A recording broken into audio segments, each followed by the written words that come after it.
देवघर हे लाकडाचे असावे की ते संगमरवराचे असावे, देवघर कसे असावे, देवघराबद्दल कुठले नियम आपण पाळले पाहिजे, कारण देवघर हे आपल्या घरातला एक अतिशय महत्त्वाचा भाग असतो आणि त्यामध्ये जर काही चुका होत असतील तर मग आपल्या आयुष्यामध्ये खूप अडचणी येतात. तर श्री स्वामी समर्थ तुमच्या सगळ्यांचं मी आपल्या चॅनलमध्ये खूप खूप स्वागत करते. सगळे तुम्ही अगदी आनंदी असाल अशी अपेक्षा करते आणि आजचा पण दिवस तुम्हाला छान आनंदाचा जाऊ देत ही मी आपल्या स्वामींच्या चरणी प्रार्थना करते. देवघर लाकडाचं असावं की संगमरवरी दगडाचं असावं, किंवा देवघरातले देव किती फुटाचे असावे, कसे असावे, आणि यासोबतच आपल्या घरातील देवघरावर कळस असावा की नसावा याबद्दलची सगळी माहिती मी तुम्हाला आजच्या व्हिडिओमध्ये देणार आहे. तर बघा, आपल्या घरातलं जे देवघर आहे तर त्या देवघराला कधी पण कळस नसावा.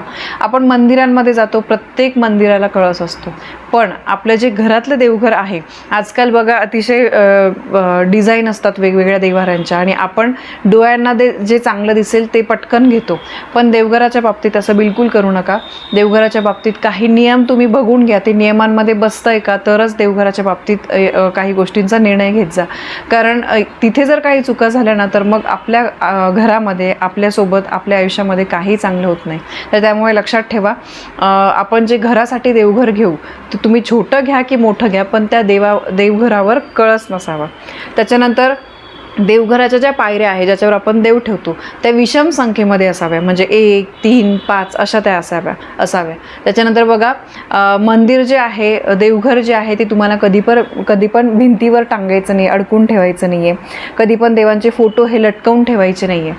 तुम्ही समजा तुमचं छोटं घर आहे, अगदी 1 रूमचं घर आहे, तरी पण त्या घरामध्ये ना 2 गोष्टी तुम्ही कमी ठेवा. अगदी छोटीशी एखाद्या कोपऱ्यामध्ये तुम्ही जागा करून त्याच्यावर तुम्ही, किंवा तुम्हाला वरती भिंतीवरच ठेवायचं असेल तर तिथे आधी तुम्ही लाकडाची फळी तुम्ही ठोका आणि त्याच्यावर तुम्ही देवघर ठेवा. असं तुम्ही करू शकता. कारण काय, तुम्ही जर लटकवून ठेवले तर त्याचे देवघर कधी पण लटकवून ठेवू नये, त्याचे वाईट परिणाम जे आहे, उलट परिणाम आपल्याला भोगावे लागतात.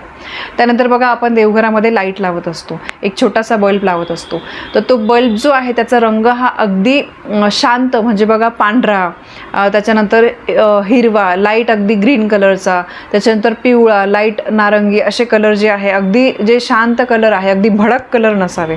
आणि कधी पण देवघरामधलं बल्ब जो आहे तो बघा आजकाल ते असे लखलखते लाईट असतात, म्हणजे कलर चेंज होतात, त्याच्यानंतर त्याचा मोड चेंज होतो, जसे आपण दिवाळीच्या वेळेस वगैरे लावतो. तर तसं बल्ब जो आहे तो देवघरामध्ये लावायचं नाही आहे. एकच कॉन्स्टंट राहील असा पांढऱ्या रंगाचा लाईट, पिवळा लाईट, जो कुठला पण कलर असेल तर तो तुम्हाला लावायचा आहे. याच्यानंतर बघा, देवघर शक्यतो तुम्हाला जमिनीवर, तुम्ही चौरंगावर किंवा तुम्ही पाटावर वगैरे ठेवू शकतात. पण फक्त एवढं लक्षात ठेवा की पूजा करताना देव आपल्यापेक्षा उंचीवर असले पाहिजे, ते आपल्यापेक्षा खाली नकोत. आता बघा, काहींना गुडघ्याचा वगैरे त्रास असतो तर ते खाली पाट घेतात किंवा काहीतरी स्टूलवर वगैरे बसून देवपूजा करतात. ते ठीक आहे, कारण आपण त्या गोष्टींमध्ये काही बदल करू शकत नाही. कारण समजा गुडघ्यांचाच वगैरे त्रास आहे तर खाली मांडीवर बसू शकत नाही. पण मग अशी सोय करा की तरी पण देव जे आहे ते आपल्यापेक्षा उंचीवर असले पाहिजे. आणि खाली बसून पूजा केली ना तर पूजा पण चांगली होते आणि व्यवस्थित होते. कारण उभं राहून मग आपण काय करतो, पटपट काहीतरी मिटवण्याचं काम करतो, तर असं करू नका. यानंतर दिशा, देवघराची दिशा सगळ्यात पहिले म्हणजे ईशान्य दिशा जी आहे ती अतिशय उत्तम मानली जाते देवघरासाठी. या व्यतिरिक्त तुम्ही देवघर जे आहे ते पूर्व दिशेला, घराच्या पूर्व दिशेला किंवा पश्चिम दिशेला सुद्धा ठेवू शकतात. फक्त लक्षात ठेवा, चुकूनही देवघर जे आहे ते तुम्ही घराच्या आग्नेय, दक्षिण किंवा नैऋत्य दिशेला ठेवू नका. कळालं? आग्नेय, नैऋत्य आणि दक्षिण दिशेला तुम्हाला देवघर जे आहे ते ठेवायचं नाही आहे. त्याच्यानंतर बघा, तुम्ही नवीन देवघर घेताय तर देवघर घेताना असंच कोणत्या पण दिवशी जाऊन घेऊ नका, सकाळ संध्याकाळ. तर शुभ दिवस तुम्ही बघा. जसं तुम्ही बघा, आपले शुभ दिवस असतात गुढीपाडवा, अक्षय तृतीया किंवा पौर्णिमा, चतुर्थी, असे दिवससुद्धा तुम्ही बघू शकतात. गुरुवारसुद्धा चालेल. आणि देवघर हे शक्यतो संध्याकाळी घरी आणायचं नाही, ते तुम्ही सकाळी वगैरे घरी आणू शकतात. यानंतर महत्त्वाचं म्हणजे आपलं जे देव आहेत, घरातले देवदेवतांची पूजा ही घरातल्या कर्त्या पुरुषाने करणं गरजेचं असतं. आणि कर्त्या पुरुषाने जर घरातील देवांची पूजा केली तर ती लवकर फळास जाते. म्हणजे स्त्रीपेक्षा घरातील जर कर्त्या पुरुषाने पूजा केली तर ती लवकर फळास जाते. पण मला माहिती आहे की जवळपास 90-95% घरांमध्ये स्त्रियाच पूजा करत असतात. आता आमच्या घरामध्ये सुद्धा दररोज देवपूजा जी आहे ती मी करते. पण समजा जेव्हा महिलांचे 3-4 दिवस असतात, आपण मासिक पाळी असेल तर त्यावेळेस आपण देवपूजा करू शकत नाही. तर त्यावेळेस मग माझे मिस्टर जे आहे ते पूजा करतात. कारण बघा, आपण रोज देवपूजा करतो आणि ते 3-4 दिवस देव जे आहे ते तसंच पडून असतात. मग आपल्यालाच घरामध्ये फ्रेश नाही वाटत. तर त्याच्यामुळे अशा 3-4 दिवसांमध्ये तरी कमीत कमी पुरुषांनी पूजा करावी. आणि पुरुषांनी पूजा केलेली कोणती पण सेवा उपाय जर पुरुषांनी केली तर ते लवकर फळास जातात. यानंतर महत्त्वाचं म्हणजे पूजा करताना आपलं तोंड जे आहे ते पूर्व दिशेला किंवा उत्तर दिशेला किंवा पश्चिम दिशेला आलं पाहिजे. चुकूनसुद्धा पूजा करताना तुमचं तोंड जे आहे ते दक्षिण दिशेला यायला नको, तेवढी आपल्याला काळजी घ्यायची. आणि देवघरामध्ये दिवा जो आहे तो आपल्या डाव्या हाताला लावायचा आहे. आणि दिव्याची जी वात आहे तर ती जर तुम्ही तेलाची वात लावता तर ती आपल्याला 2 वाती ज्या आहेत त्या मिक्स करून, कधी पण सिंगल वात आपल्याला लावायची नाही. जी फुलवात आहे ती आपण एकच लावतो, पण जेव्हा आपण लांब वात लावतो तर ती एकच नाही लावायची. त्या 2 वाती व्यवस्थित अशा हातावर चोळून मग त्याचा आपल्याला दिवा लावायचा आहे.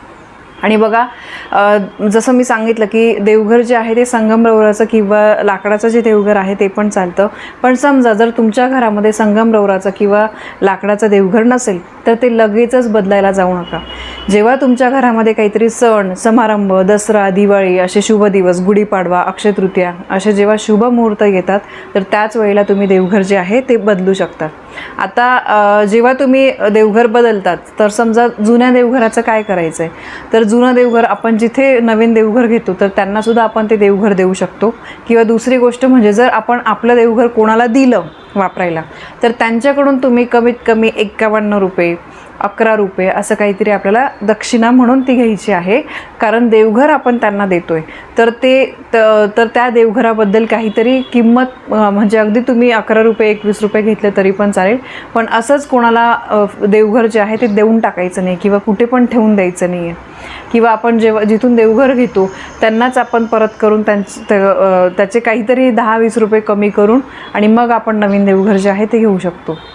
याच्यानंतर बघा, घरामध्ये पूजा झाल्यानंतर तुम्हाला समसंख्येमध्ये म्हणजे 2, 4, 6 अशा संख्येमध्ये तुम्हाला अगरबत्ती लावायची आहे.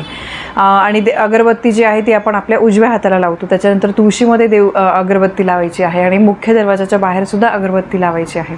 तर अशा प्रकारे तुम्हाला अगरबत्ती पण व्यवस्थितच नियमानुसारच लावायची आहे. त्याच्यानंतर बघा, देवघरातील देवांना जमल्यास तुम्हाला रोज फुलं जे आहे ते अर्पण करायचे आहे. अगदी तुम्ही एक फूल सगळ्या देवांना वाहिलं किंवा संपूर्ण देवघरामध्ये 4-5 फुलं वाहिले तरी पण चालेल. आणि शंख जे आहे, देवघरातला शंख सगळ्यांना वाजवता येतो असं नाही आहे. पण शंख जो आहे तो वाजवला तर घरातली जी नकारात्मकता आहे तर ती बाहेर जाते असं मानलं जातं. तर त्याच्यामुळे तुम्हाला शंख वाजवता येत असेल तर नक्कीच देवपूजा झाल्यानंतर शंख वाजवत जा. यानंतर देवघरामध्ये बघा, जसं मी सांगितलं, देवघरातील देव हे 3 इंचापेक्षा उंच नसावे. खूप उंच आणि खूप छोटे पण नसावे. 3 इंचापेक्षा ते उंच नसावे. जे शिवलिंग आहे देवघरामध्ये ते आपल्या अंगठ्यापेक्षा उंच नसावं. त्याच्यानंतर देवघरामध्ये महादेवांचा फोटो पूजू नये. ते शिवलिंग स्वरूपातच आपण त्याची पूजा करतो. तर या काही गोष्टी तुम्ही लक्षात ठेवा. एकापेक्षा जास्त मूर्ती एकाच देवाच्या तुम्ही ठेवू नका. देवघराच्या मध्यभागी गणपती आणि गणपतीच्या डाव्या हाताला स्त्री देवता आणि उजव्या हाताला पुरुष देवता अशी तुम्हाला मांडणी करायची. त्याच्यानंतर बघा, देवघर सजवण्यासाठी ताजेच फुलं वापरायचे आहे. खोटे जे डुप्लिकेट वगैरे फुलं येतात तर ते तुम्ही ठेवू नका. घरामध्ये सकारात्मक वातावरण निर्माण होण्यासाठी रोज तुम्ही सुगंधी अगरबत्ती, धूप वगैरे जे आहे ते तुम्हाला लावायचं आहे. आणि अगरबत्ती, पूजा सामग्री हे जे देवाचं सामान आहे तर ते तुम्हाला देवाजवळच एखाद्या छोटंसं तुम्ही ड्रॉवर वगैरे करा, त्या ठिकाणी ठेवा. उगीचच कुठल्या पण ठिकाणी ठेवू नका की जिथे आपण बाकीचं सामान वगैरे ठेवतो, खायचं वगैरे किंवा कपडे वगैरे, अशा ठिकाणी देवांचं सामान ठेवू नका. देवांचं सामान हे देवाजवळच एखाद्या छोटंसं तुम्ही कापडात बांधून ठेवा, पण व्यवस्थित ठेवा. त्याच्यानंतर देवघराच्या इथे अनावश्यक वस्तू ज्या आहेत ते ठेवू नका. म्हणजे देवघराजवळ डबा वगैरे ठेवणं किंवा केराचा वगैरे खाली डबा वगैरे आहे असं तुम्ही ठेवू नका, थोडं लांब ठेवा. यासोबत मृत पूर्वजांचे जे फोटो आहे ते देवघरामध्ये ठेवायचे नाही आहे. ते तुम्ही दुसऱ्या रूममध्ये किंवा त्याच रूममध्ये पण दक्षिण दिशेला तोंड येईल अशा प्रकारे तुम्हाला ठेवायचे आहे. तर असे हे देवघराबद्दलचे अतिशय महत्त्वाचे छोटे छोटे हे काही नियम आहे, पण हे तुम्हाला पाळायचे आहे. तर ह्या काही गोष्टी लक्षात ठेवूनच आपलं घरातलं देवघर असलं पाहिजे. आणि देवघर कधी पण तुम्ही डायरेक्ट फरशीवर ठेवू नका, ते पाटावर किंवा चौरंगावर तुम्हाला ठेवायचं आहे. संगमरवरी किंवा लाकडाचे बनवलेले देवघर जे आहे ते चालते, काचेपासून बनवलेलं देवघर नसावं. आता देवघर नियमांनी आपण व्यवस्थित ठेवलं आहे, दिशा वगैरे सगळं बघून कसलं असावं, लाकडाचं किंवा संगमरवराचं, ह्या सगळ्या गोष्टी आपण करून देवघर ठेवलेलं आहे. पण त्यापेक्षा सगळ्यात महत्त्वाचं म्हणजे नियमितपणे देवांची पूजा करणं हे तितकंच महत्त्वाचं आहे. नाहीतर सगळ्या नियमांनुसार देवघर आहे, व्यवस्थित आहे, पण रोज तिथे देवपूजाच होत नाही, तर त्याला काही अर्थ नाही आहे. म्हणून तुमचं देवघर अगदी छोटंसं जरी असेल, पण देवासमोर सकाळ संध्याकाळ दिवा, अगरबत्ती, काहीतरी आरती, मंत्र, स्तोत्र हे म्हटलेच गेले पाहिजे. तुळशीजवळ दिवा अगरबत्ती लावलीच गेली पाहिजे. तर आणि देवघर जे आहे ते तुम्ही स्वच्छ ठेवा.